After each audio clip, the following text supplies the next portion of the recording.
তরুণদের একটি বড় অংশ মনে করে আসন্ন জাতীয় সংসদ নির্বাচনে বিএনপি সবচেয়ে বেশি ভোট পাবে। এর পরের অবস্থানে রয়েছে জামায়াত ইসলামী, তৃতীয় অবস্থানে জাতীয় নাগরিক পার্টি এনসিপি।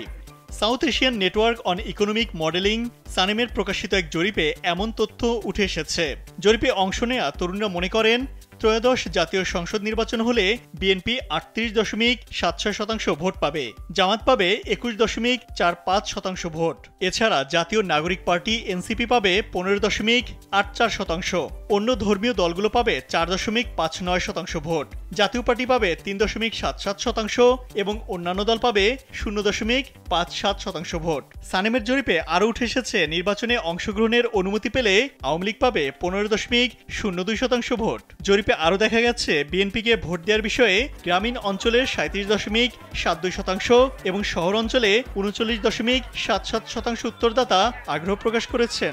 জামায়াতের প্রতি সমর্থন জানিয়েছেন গ্রামের ২১.২৫% এবং শহরের ২১.৬৬%। এনসিপির ক্ষেত্রে এ হার গ্রামে ১৫.৩৮% এবং শহরে ১৬.২৮%।